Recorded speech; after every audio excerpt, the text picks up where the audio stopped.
भयानक बेताल की वापसी। डायरी जो खून से लिखी थी।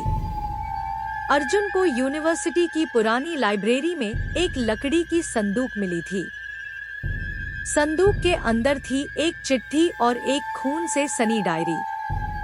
उस चिट्ठी में लिखा था, अगर इस डायरी को पढ़ा तो वापस मत आना, क्योंकि जहां ये जाती है वहां से आत्माएं भी भागती हैं।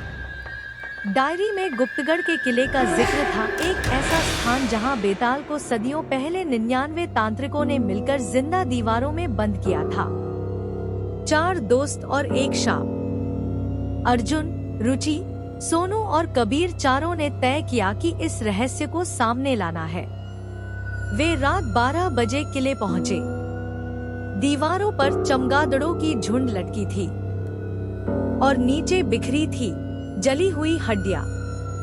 जैसे ही उन्होंने गढ़ की फर्श को खोदना शुरू किया, नीचे से एक पत्थरनुमा ताबूत निकला और उस पर लिखा था, बेताल सो रहा है, उसे मत जगाओ, वरना जो जीते हो वो मर जाओगे।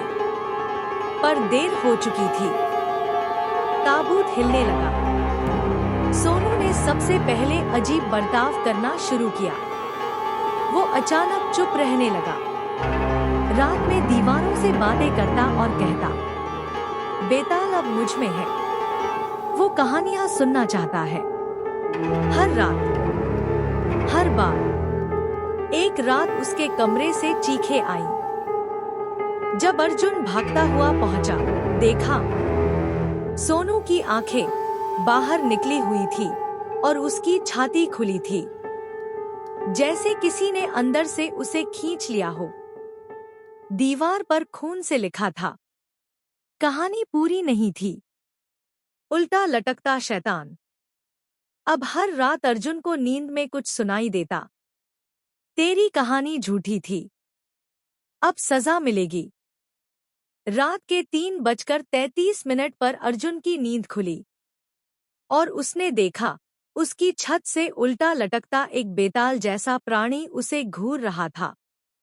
उसकी गर्दन पीछे मुड़ी थी, आंखें लाल थी और जीभ लंबी, सड़ी और सांप जैसी। रुचि की बलि। रुचि ने हिम्मत करके बेताल की आत्मा को कैमरे में कैद करने की कोशिश की, लेकिन बेताल को कैद नहीं, सिर्फ कहानियां चाहिए थी। उस रात रुचि गायब हो गई। जब अर्जुन ने उसे ढूंढा, किले की दीवार पर उसका शरीर चिपका था, बिना चमड़ी के, और उसका मुंह जमीन की तरफ झुका हुआ था। तांत्रिक की वापसी। बचे सिर्फ अर्जुन और कबीर।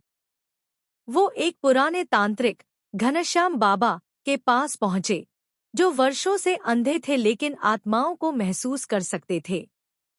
घनश्याम बाबा बोले, बेताल कोई आत्मा नहीं, वो प्राचीन राक्षसी ऊर्जा है, जो इंसानों की कहानियों से जिंदा रहती है। अगर तुमने उसे अब रोका नहीं, तो वो पूरे शहर को निगल जाएगा। उन्होंने अर्जुन को एक मंत्र दिया और चेतावनी दी, लेकिन याद रखना, अगर कहानी के बीच में डर गए, तो बेताल तुम्हारा दिमाग खा जाएगा। आखिरी रात। अर्जुन ने मंत्र पढ़ते हुए किले में प्रवेश किया। हर दीवार से एक चेहरा झांक रहा था, मरे हुए दोस्तों के चेहरे। और फिर बेताल सामने आया। उसका शरीर धुएं से बना था, पर उसकी आंखें खून से भी लाल। उसने पूछा, तेरी आखिरी कहानी क्या है अर्जुन? ये आखिरी कहानी तेरी आखिरी सांस होगी। अर्जुन ने कांपते हुए कहानी सुनानी शुरू की।